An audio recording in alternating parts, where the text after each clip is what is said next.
Hey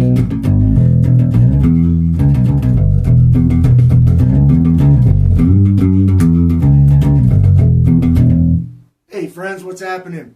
What's shaking? What's going on? This is Andy coming to you again from here at Andy's World of Bass, and today I'm going to do a demo for you with my Sadowsky, Roger Sadowsky design Metro Express Hybrid PJ5. I just installed the upgraded drop-in preamp with the vintage tone control VTC, and I just want to demonstrate that for you and show you specifically what that provides and why it's so important. And the easiest way to illustrate it is that I'll start by I have it in active mode, okay, and I have the active treble control turned all the way down.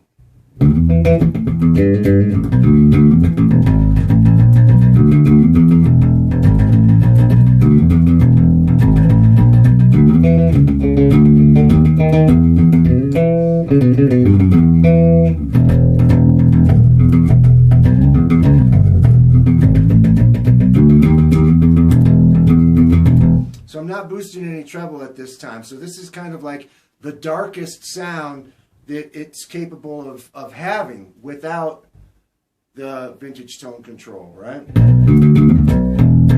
Now, as I start to ease back the vintage tone control, which is essentially it's just cutting.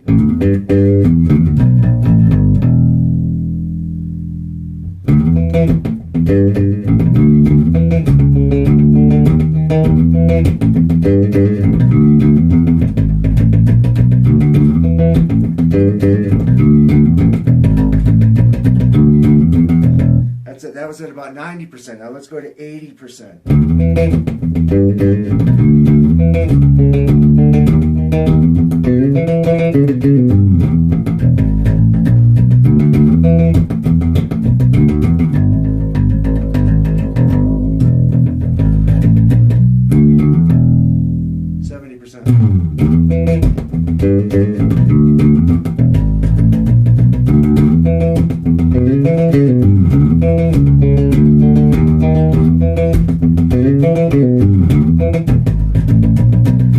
Starting to hear it now. You're starting to hear that brightness in that high end and the fingerboard influence in the click and things like that are starting to be less aggressive sounding, and it enables me to play harder and with more dynamics because it's taming that brightness, that high end.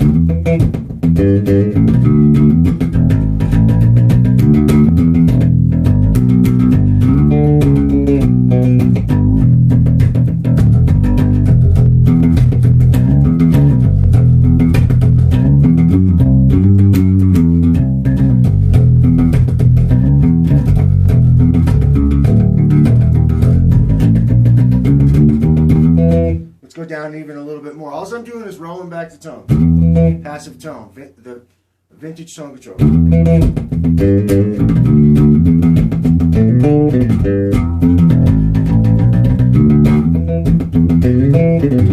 So all of my articulations, all of my subdivisions and all of the faster stuff, it's actually becoming more clear because it's not being bombarded with brittle high end.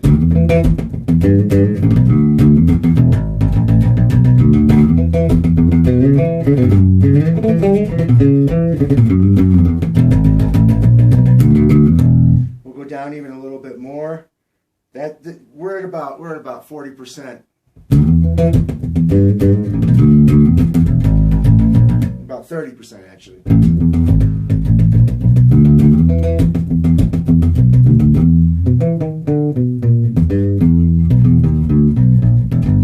And now we're entering into the murky zone, and the murky zone is actually a very cool and very useful sonic place.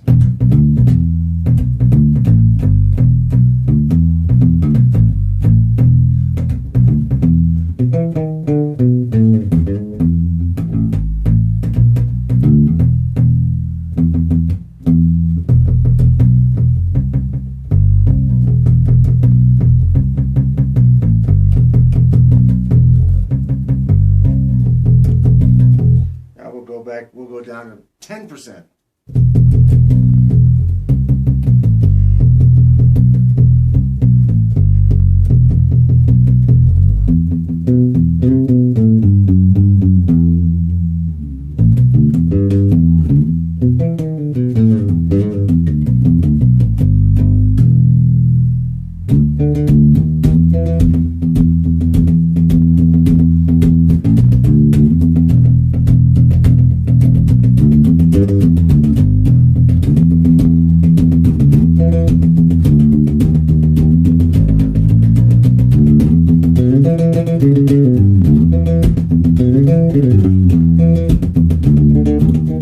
And now we'll just go all the way down just for the heck of it. I never go turn it all the way down. I go from 10 to 90 on the tone control typically. 10% to 90%. So this is with the tone all the way down.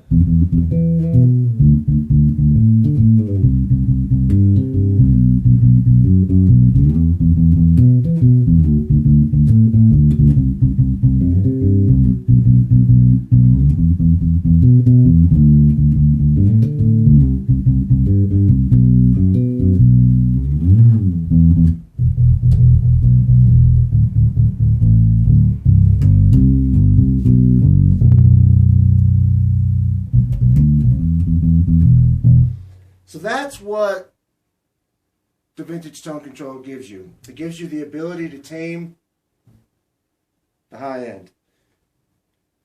Going back to the beginning, I'll show you if I had the original 2-band that does not have the vintage tone control, the darkest sound that I would be able to get on by adjusting the bass, the instrument itself, would be this.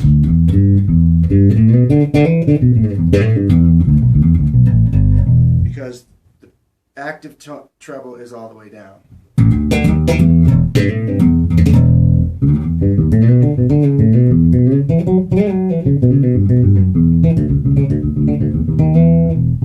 And the really not anything necessarily wrong with that. You know, I can make that work by palm muting. But there's still too much high end there for me. So I really, really like having this because I can just, this is what it sounds like all with the vintage tone control all the way up.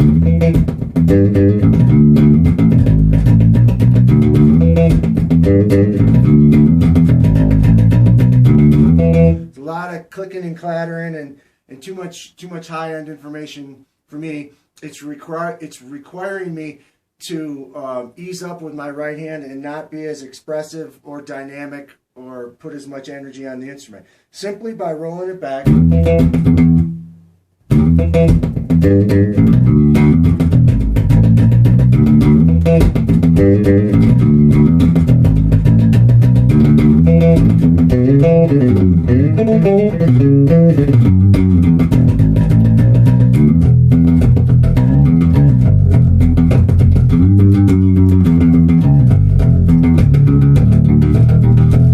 Roll it back even a little bit more. I'm able to play harder, play more musically, and my articulations come through with more focus.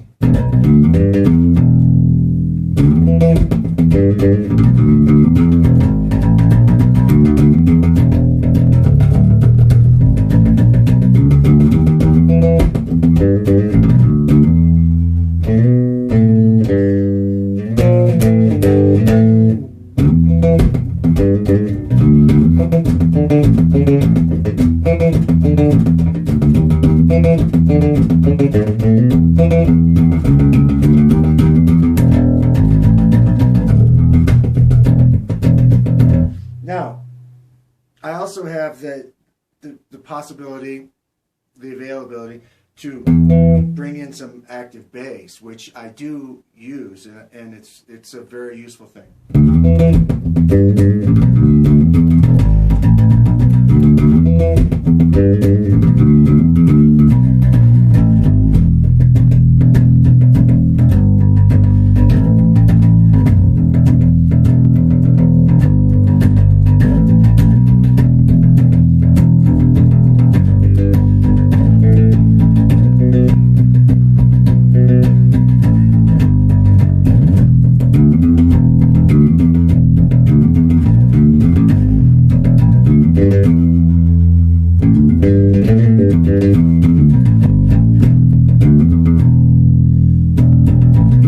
So that's got some bass boost that I'm using sparingly. That's about, what was that about? That was about 25% of the active bass.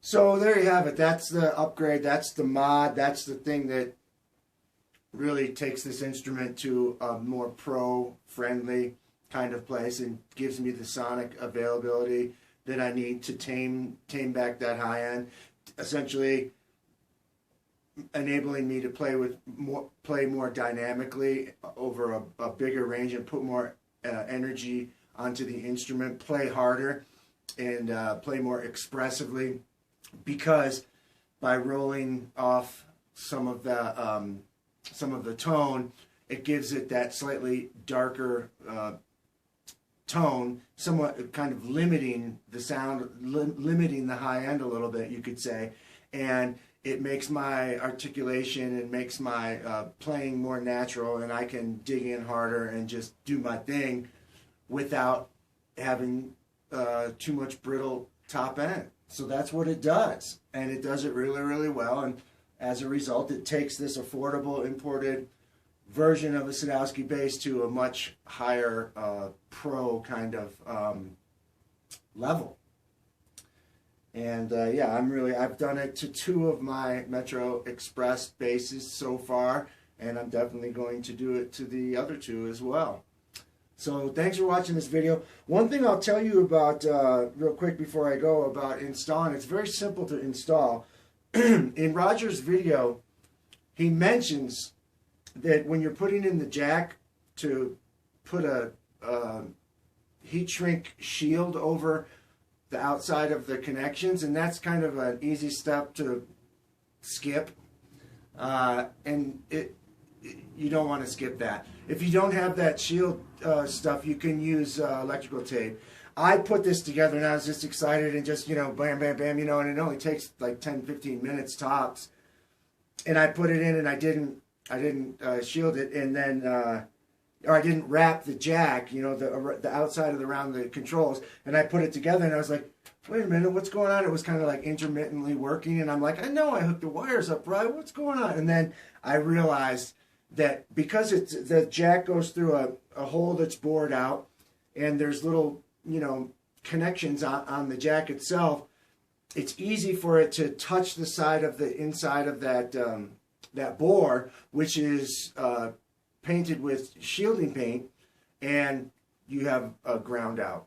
And it can be intermittent. It can be like kind of working and kind of not working. And so it's very simple. Just pull it out, or do it in the first place, and just wrap some electrical tape around, put it in, and tighten it down, and you'll never have any problem with that.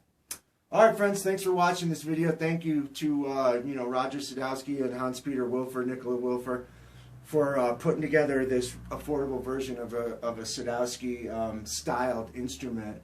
It has kind of all the things that are sewn into to Sadowsky basses, all the special things, the body shape, slightly smaller body shape, and just all the very small nuances of design that are sewn into a Sadowsky instrument. But it comes to the marketplace at under $1,000, and that's like way below even the Metro line, and way below the New York City prestige grade, high end handmade custom New York City stuff. So it's just it's an affordable version, and it's a good affordable version, good enough for me, especially after doing a little bit of TLC and cleaning up the fret edges real nice, like the way I like them, and maybe a little filing on the nut, and now this upgrade here. I upgraded the pickups on a couple of them so far. I'm going to continue to change the pickups over to Nordstrand's, because that's the Nordstrand, you know, Power Blade and J Blades and stuff are just like a sound that I've really become accustomed to, and it's kind of, I sort of identify the way that I play with that sound, so I'll be switching those over. But the stock pickups with the upgraded preamp, you just heard it, sounds great. And I guess I should mention that I'm playing flat wound strings and I'm playing with a pick. So my sound is probably nothing like what most people sound like. Just by the nature of, you know, flat wounds and a pick, you know. I don't know, most people are probably going for, you know,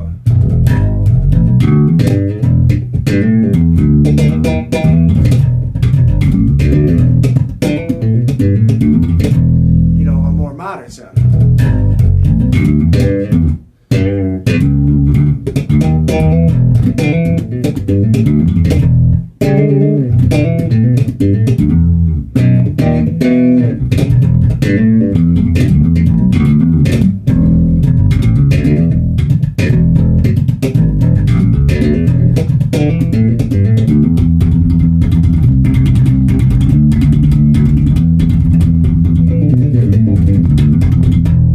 Which you can kind of get with flats.